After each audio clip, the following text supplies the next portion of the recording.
பேரன்பு கொண்ட சொந்தங்கள் யாவருக்கும் வணக்கம்.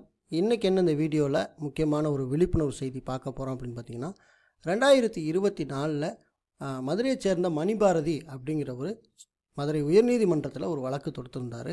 என்ன வழக்கு அப்படின்னா, வண்டியூர் கம்மாயில் ஆக்கிரமிக்க நிறைய வந்துருச்சு, அதனால் அதில் இடையில வேறு பாலம் வேறு கட்டிகிட்டு இருக்காங்க, ஆக்கிரமிப்பை மீட்கணும், ரெண்டாவது அதில் இருக்க சீமக்கருவேல மரத்தெல்லாம் அகற்றணும், நீர்நிலையை உள்ளபடியே பழைய நிலைக்கு கொண்டு போகணும்னு சொல்லி அந்த வழக்கை மணிபாரதி தாக்கல் பண்ணியிருந்தார். அந்த வழக்கு உயர்நீதிமன்றத்தில் விசாரணைக்கு வந்தப்போ ஒரு சுவாரஸ்யமான ஒரு தீர்ப்பையும் கூட அன்றைக்கி நம்முடைய நீதி அரசர்கள் கொடுத்துருந்தாங்க. அந்த தீர்ப்பை பேஸ் பண்ணி நம்முடைய தமிழக அரசு 6 மாத காலத்துக்குள்ள தமிழ்நாடு முழுவதும் இருக்கக்கூடிய அரசுக்கு சொந்தமான நீர்நிலைகளை சர்வே நம்பர் வாரியாக அது இப்போ இருக்க பரப்பளவோட எஃப்எம்பியோட நீங்கள் தனி இணையதளம் உருவாக்கி அப்டேட் பண்ணணும். அதுக்கு 6 மாத காலம்தான் உங்களுக்கு தவணைன்னு சொல்லியிருந்தாங்க. ஸோ அதன் அடிப்படையில் தமிழக அரசும் கூட அதற்கான ஒரு இணையதளத்தை உருவாக்கி தற்போது அப்டேட் பண்ணிகிட்ருக்காங்க. ஆல்ரெடி நம்ம பார்த்த வரைக்கும் ஒரு வருவாய் கிராமத்தில் ஒரு சில நீர்நிலைகள் மட்டும்தான் அப்டேட் பண்ணியிருக்காங்க. அது எப்படி உள்ளே போய் பார்க்குறது அப்படிங்கிறத இன்றைக்கி இந்த வீடியோவில் பார்க்க போகிறோம். அதுக்கு முன்னாடி இந்த வழக்கு சம்மந்தமாக ஒரு ஓரலாக நம்ம பார்த்துடலான்னு நினைக்கிறேன்.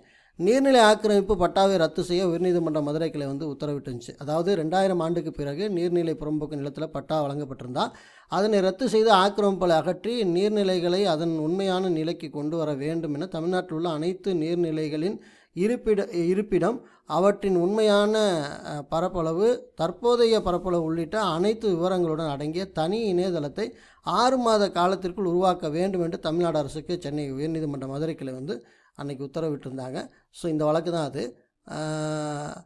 அதாவது மதுரையைச் சேர்ந்த மணிபாரதி மதுரை உயர்நீதிமன்ற கிளையில் மனு தாக்கல் செய்த மனுவில் என்ன சொல்லியிருந்தார்னா, மதுரை வண்டியூர் கம்மாய் கரையில் மேம்பாலமும் திருப்பரங்குன்றம் தெங்கால் கண்மாய் கரையில் இருவழிச்சாலையும் அமைக்கும் பணிகளை தொடங்கியிருக்கிறாங்க. இதனால் நீர்வழியில் ஆக்கிரமிக்கப்படுவதால் பொதுமக்கள் பல்வேறு பாதிப்புகள் ஆளாகி வருகிறார்கள். எனவே இதற்கு தடை விதிக்க வேண்டும் என கூறியிருந்தார். இந்த வழக்கை ஏற்கனவே விசாரித்த ஹைகோர்ட்டு மேற்கொண்டு பணிகளுக்கு தடை விதித்தது. இந்த நிலையில் இந்த வழக்கு நீதிபதி GR சுவாமிநாதன், புகழேந்தி ஆகியோர் முன்பு விசாரணைக்கு வந்தது. இந்த திட்டங்கள் குறித்து நாங்கள் நேரில் ஆய்வு செய்தோம். இந்த திட்டத்தை நீர்நிலைகளில் நீர் பரப்பளவு குறையாது, சேமிப்பு திறன் அதிகரிக்கும் என நிரூபிக்கப்பட்டது. எனவே மேற்கொண்ட திட்டங்களை செயல்படுத்த விதித்த தடை உத்தரவு நீக்கப்படுகிறது. ஆனால் மக்கள் நலன் என்ற பெயரில் நீர்நிலைகளை அழிக்க முடியாது. எனவே தமிழ்நாட்டில் உள்ள அனைத்து நீர்நிலைகளின் முழு விவரங்களை கொண்ட இணையதளத்தை 6 மாதத்திற்குள் தமிழக அரசு தொடங்க வேண்டும். அதில் ஒவ்வொரு நீர்நிலையும் குளங்கள், ஏரிகள், ஆறுகள், கண்மாய்கள் போன்றவை உட்பட தொடர்புடைய சர்வே எண், பகுதி, கிராமம், தாலுகா, மாவட்டம் என அனைத்து விவரங்களையும் அதில் பதிவேற்றம் செய்ய வேண்டும். அனைத்து நீர்நிலைகளையும் ஆக்கிரமிப்பு அகற்ற வேண்டும். 1/1/2000 பிறகு நீர்நிலைகள் தொடர்பாக பட்டா வழங்கப்பட்ட பட்டாக்களை எல்லாம் ரத்து செய்யப்பட வேண்டும். நீர்நிலைகள் பழைய நிலைக்கு மீட்கப்பட வேண்டும் என தங்கள் உத்தரவில் தெரிவித்திருந்தாங்க. அந்த உத்தரவை பேஸ் பண்ணி நம்முடைய தமிழக அரசாங்கம் உருவாக்கின வெப்சைட்டு தான் இந்த வெப்சைட்டு. அதாவது commissioner of survey and settlement அப்படிங்கிற இந்த வெப்சைட்டு. இதில் பார்த்தீங்கன்னா நீங்கள் இந்த லிங்க் வேணால் உங்களுக்கு வீடியோக்கில் டிஸ்கிரிப்ஷனில் தரேன்.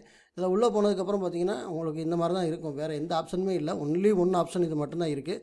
இதில் செலக்ட் டிஸ்ட்ரிக் கேட்கும். உங்களோட டிஸ்ட்ரிக் கொடுத்துங்க, நான் என்னோடய டிஸ்ட்ரிக்கை கொடுத்துக்கிறேன். தாலுகா எனக்கு திருவாடானை. ஓகே, இப்போ வில்லேஜ் பார்த்திங்கன்னா இங்கே திருவாடானை தாலுகாவில் கிட்டத்தட்ட 47 கிராம ஊராட்சி இருக்குது. ஆனால் வருவாய் கிராமம் வாரியாக தான் கொடுத்துருக்காங்க.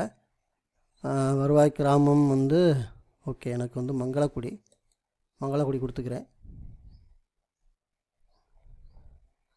கொடுத்துட்டு சேர்ச்சு கொடுத்தீங்கன்னா கீழே மங்களக்குடி சார்ந்து பெரிய பெரிய நீர்நிலைகள் சம்மந்தமான டீட்டெயில்ஸ் கீழே வந்துருச்சு பாருங்கள். டேங்கு சர்வே நம்பர் சொல்லியிருக்காங்க. அதே மாதிரி பார்த்திங்கன்னா மருதாந்த சின்ன கம்மாய் அப்படின்னு கொடுத்துருக்காங்க. ஸோ அதை கிளிக் கொடுத்தோம் அப்படின்னா எங்கே இந்த கம்மாய் இருக்கோ அங்கே நேரடியாக ஜூம் பண்ணி நம்ம பார்த்துக்க முடியும். இதில் பார்த்திங்கன்னா உடச்சி இருக்குது. இந்த க்ரீன் கலராக இருக்கிற ஃபுல்லாகவே எல்லாமே நீர்நிலைகள் தான். ஆனால் இவங்க 3 இடம் மட்டும்தான் மங்களக்குடியில் நீர்நிலைகள் இருக்குது அப்படின்னு சொல்லி தற்போது அப்டேட் பண்ணியிருக்காங்க. திரும்ப அப்டேட் பண்ணுவாங்களா அப்படின்னு தெரியல. ஆக்சுவலி இது உயர்நீதிமன்றம் போட்ட உத்தரவை நிறைவேற்றணுங்கிறதுக்காண்டி இதை உருவாக்கியிருக்காங்களா அப்படிங்கிற தெரில. இன்னும் போக போக சர்வே நம்பர் வாரியாக எல்லாத்தையும் உள்ளீடு செய்வாங்களா அப்படிங்கிறதும் தெரியலை. ஸோ இந்த பக்கம் நீங்கள் பார்த்தீங்கன்னா ஆப்ஷன்ஸ் வந்து கொடுத்துருக்காங்க இல்லையா, இதில் லேயர் வந்து நீங்கள் கிளிக் கொடுத்தீங்கன்னா இதில் வந்து நீங்கள் சப்டிவிஷன் இல்லாமல் முழுசாகவே நீங்கள் பார்க்க முடியும். அட்மின் இதை நீங்கள் கொடுத்தீங்கன்னா இப்போ பார்த்தீங்கன்னா நீங்கள் பேர் வாரியாக தெரிஞ்சுக்க முடியும். ஆக்சுவலி வந்து இப்போ எந்தெந்த ஊர் இருக்குது அப்படிங்கிறதெல்லாம் நீங்கள் வந்து தெரிஞ்சுக்க முடியும். அந்த சாலைகள் முழு மேப்புமே இதில் வந்துடும். ஸோ இதை நீங்கள் வந்து அட்மின் ஆன் பண்ணிங்கன்னா அந்த உட்பிரிவு வாரியாக, அதாவது பிரிக்கப்பட்ட நிலம் வாரியாக சர்வே நம்பர் ஃபுல்லாகவே நீங்கள் தெரிந்து கொள்ள முடியும். இது நல்லா ஜூம் பண்ணி பார்த்தீங்கன்னா ஸோ நீங்கள் பார்த்துக்க முடியும். நம்ம ஏற்கனவே வந்து இந்த மேப்புக்கு உள்ளே போய் இந்த சர்வே நம்பரை கிளிக் பண்ணி எப்படி லேண்டு டீட்டெயில் பார்க்குறது, நீங்கள் இந்த சர்வே நம்பர் மட்டும் கிளிக் பண்ணிங்கன்னா அதோடைய பட்டா சிட்டா விவரங்கள் எல்லாமே வந்து கீழே வந்துடும். அது ஏற்கனவே நம்ம வந்து அந்த ஜியோகிராஃபி நம்ம அந்த ஆப்பில் உள்ளே போய்ட்டு அது சம்மந்தம் நம்ம வெளியிட்டிருந்த வீடியோ, அந்த வீடியோ லிங்க் வேணாலும் இதில் தரேன், உறவுகளை வந்து பயன்படுத்திக்கொள்ளுங்க. இதில் வந்து கிளிக் பண்ணி உள்ளே போக முடியலை. பட் ஆனால் தகவலை மட்டும்தான் பார்க்க முடியுது, மற்ற எதையுமே வந்து உள்ளே போக முடியலை. ஸோ இப்போ சர்வே நம்பர் வந்து இப்போ 54 கொடுத்துருக்காங்க அப்படின்னா அந்த 54 எங்கே இருக்குது அப்படின்னு சொல்லி நம்ம பார்த்துக்கிற வேண்டியதான். இதை கிளிக் கொடுத்தாவே அதுவே ஆட்டோமேட்டிக் ஜூம் பண்ணி வந்து காட்டும்.